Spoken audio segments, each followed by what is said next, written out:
what you're drinking. Tea, wine, something to relax. I had one of those days where it's feels like heavy, real heavy.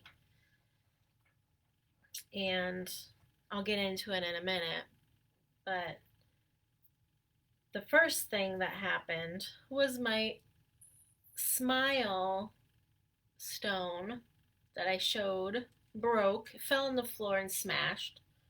So, if you're part have been doing the 90 days to joyful living, we're doing smiling right now, and this was something my husband gave me. A little like worry stone that says smile, and it's rose quartz. I knocked it on the floor this morning and it smashed. I might be able to glue it together, but I just had to smile when it fell on the floor because, that's what we're doing this week. So I had to just smile, even though I was really disappointed. Here it is one more time. My rose quartz smile that smashed to smithereens. And you know what I did? I put it in my pocket all day long just because I had to be reminded of it's okay, we can get through this, I can smile. Um, but I listened to some astrology stuff. I don't really research, I don't really know much about it, but I like to listen to some of it because like, it's uplifting to me, and I like the messages and the advice that some of the astrologists give. And today is a new moon, so if you follow that, yeah, super glue. I'm hoping that will work. I'm gonna try it. It might look really wonky, but I'll try it. So today's a new moon, and so if that's at all interesting to you, I like the moon cycle. I really enjoy watching it. And then I have my full moon yoga class every month.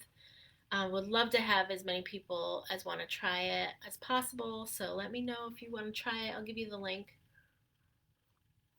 So new moon is usually like new beginnings, and to go inward, and it's the darkest day of the month, so sometimes it can be really emotional, and I definitely felt that way today. Felt really emotional. I don't know if anybody else is feeling that, but I need to just relax now. I got my tea. It says, um, where's the lighting here? I'm so bad with this technology. I'm not asleep, I'm doing yoga. um, so anyway, um, I went to the store. I got nighty night tea because I've just told you I've been emotional today. Um, I took one of these unwind things that are my kids like magnesium. Um, Tastes like watermelon. Got that in there. So after this, I'm probably gonna go lay down, watch The Crown, and like go to sleep. So anyway, I was writing a blog today. The reason I'm emotional, this month I've felt like I've just had this like heavy weight on my chest, like can't catch my breath, really agitated, irritable.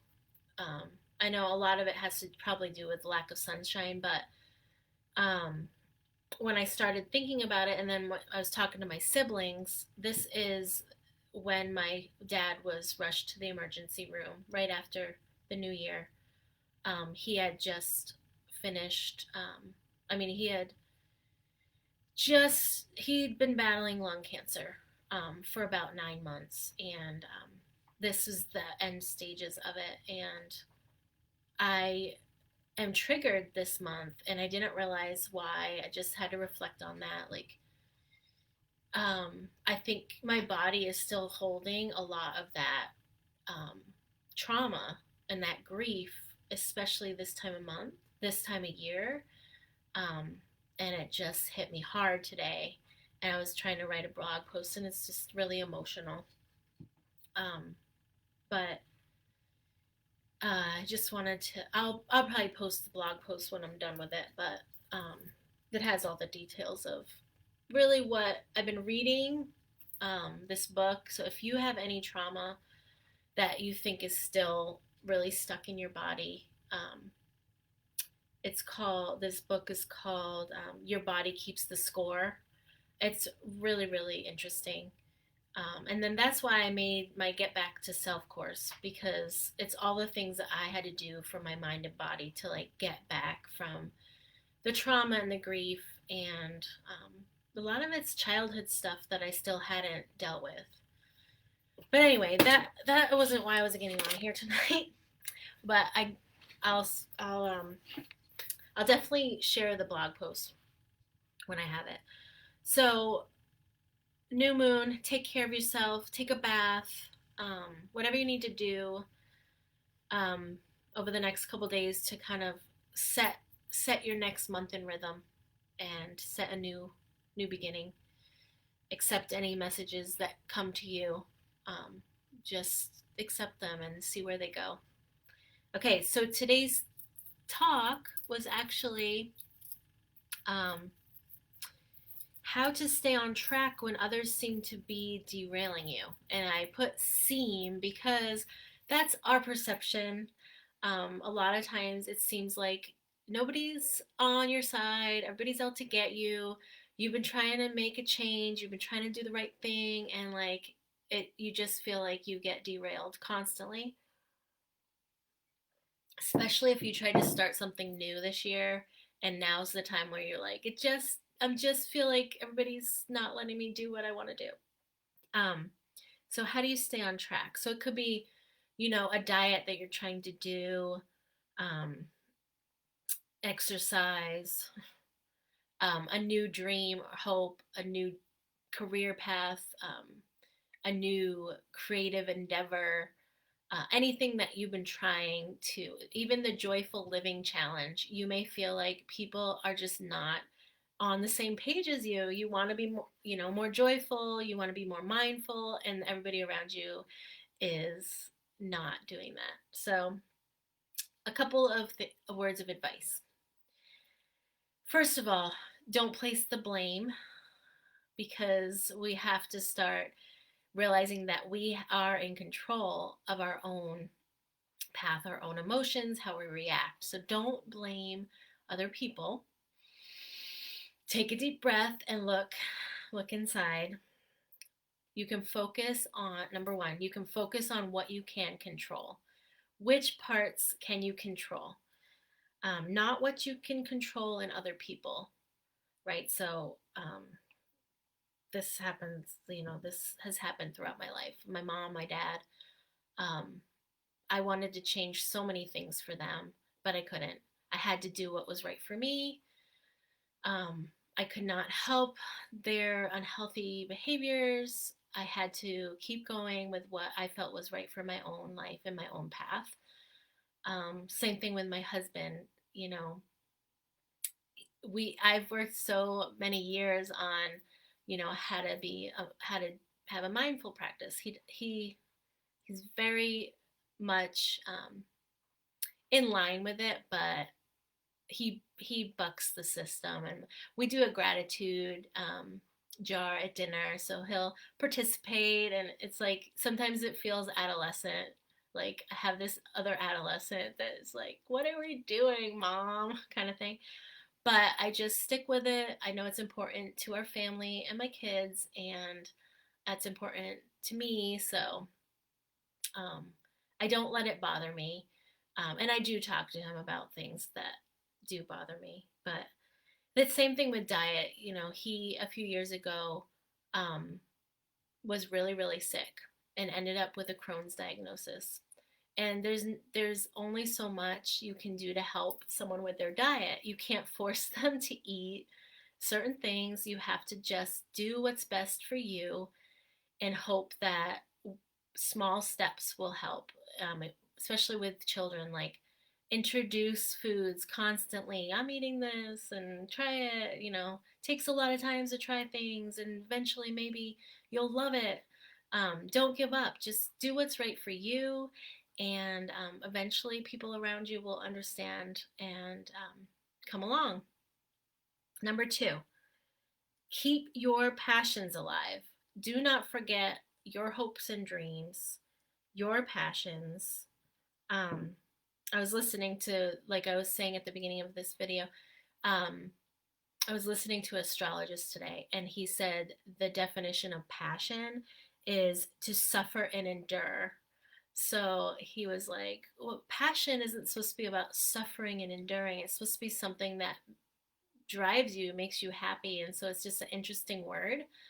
Um, that sometimes we do feel passionate about things and we don't understand why no one else is. And it does feel like you're suffering and enduring. But if you are true to your own passions, if you stick with them, you know exactly why those are important to you, then it should give you purpose. It should give you drive. So don't ever forget them. You need a strong why as to why you're passionate about that. What is driving you? And stick with that. Number 3, be consistent in order to build new habits. So, um, if you have that passion written out, you have it in your mind, you know why you're that way, why you care so much about exercise, why you care so much about a new diet, why you visualize what you look like if you keep doing that, strong in your why, then you will be consistent every day towards that goal. Just keep reminding yourself of your why all the time. Um, and a lot of times, this is why I have accountability groups. So this group, the 90 Days to Joyful Living, keeps me on track. I need constant reminders. And then I also have a 21-day detox, like sugar detox and intermittent fasting group and course, because that's something I do all the time. I do intermittent fasting, but I need accountability. I need a group. I need consistency. So whatever you need to build or you need to do to be consistent with your dreams and goals, then figure that out and just try to work that out. How to build new habits by being consistent. Okay, how to stay on track when others seem to derail you. Number 4, setbacks are not breaks. It's just a setback. It doesn't mean stop altogether. And a lot of times we give up so easily because we've had a little setback. I know I'm like I used to be all or nothing. Like, I want to be perfect. I want to do it all or I'm not doing it. But like today, emotional day for me. Didn't get things done on my list because I needed to rest. I needed to clear my head. I needed to clean or whatever instead of doing like some of my work responsibilities, my stay at home or work from home stuff. So it's not like I'm giving up. I'm not hitting the brakes. I just took a day to, do what I needed to do for myself. Um, you can recover the next day. Maybe, a setback is because you need to apologize to yourself for something. Maybe it's a setback because you need to apologize to someone else. Um, did I just say that? Apologize to yourself or someone else. Um, every day, what did I write? Yeah, every day is a new day. So, um, get over, apologize if you need to, forgive yourself if you need to do that, and then the next day you pick up right where you left off. It's okay to have days like that. Um, yeah. So I wanted to, and I don't know if does anybody have days like that where you just need to take a break? Like, if you're here, just let me know. Um, you need to put a pause on a goal that you're working on. Um, and tell me if you're drinking tea with me. Cheers. Before we go, I just wanted to do a simple breathing activity.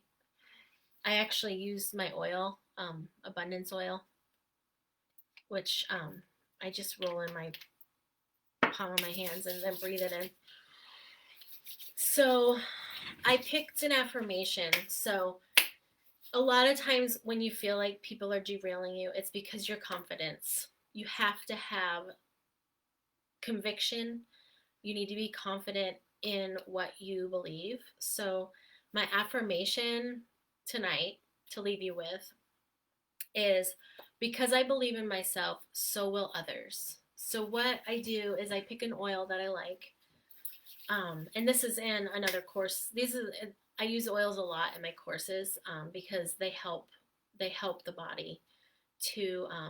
I'm actually going to have a speaker talk about this. What it does to the brain when you smell something. It's actually going straight to your limbic system, and that will be another talk later in the month. But the reason I use oils is because it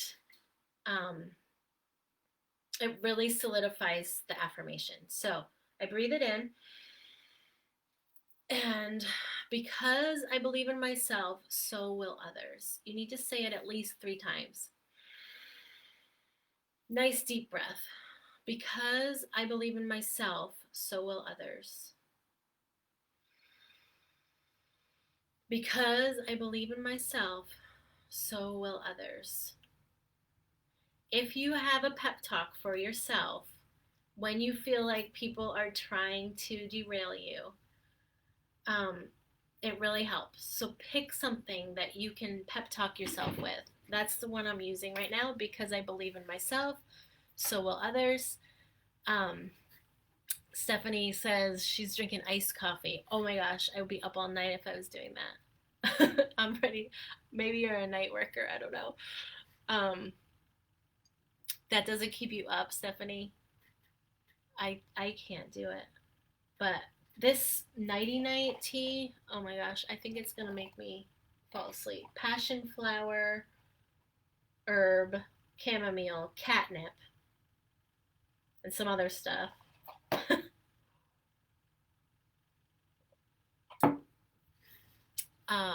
All right, well, I gotta pop out of here because I think I'm gonna go watch some TV with the hubby and then go to bed. So, have a good night. Bye.